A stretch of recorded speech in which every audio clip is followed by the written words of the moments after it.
laminectomy, spinal fusion, 5 hours of surgery, and I woke up in a really interesting contraption called a circle bed. Okay, how many of you remember the circle bed? That's right. The rest of you, just go to the Museum of Ancient Medical Devices. They explained to me that I was going to have to lay straight. Couldn't turn, couldn't sit up, could not flex at all, so that my bones could reknit. And in order to protect me from pressure sores, I was in this odd contraption.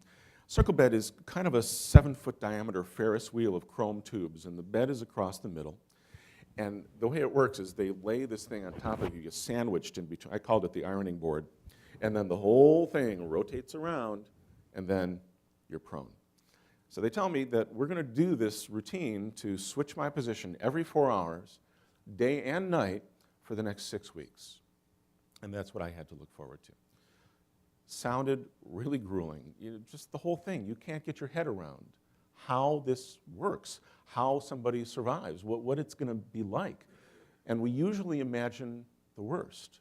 It's natural for our brains to feed us a lot of fear and doubt and negativity. And some of that was certainly going on for me, but it turned out not to be so bad. I actually got in the rhythm of it.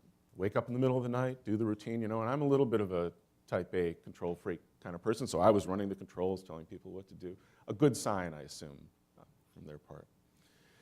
And I discovered that what my brain tries to tell me isn't necessarily the way something is going to turn out. I wish that I had a little more fear and doubt before I climbed up the tree, right? There's value to it.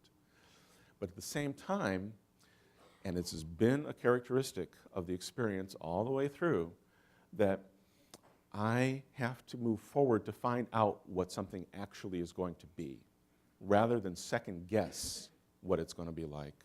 The disability experience itself teaches people that we have this capacity to adapt and adjust, and that when our brain tries to scare us, we got to just take that next step to find out what the truth is really going to be.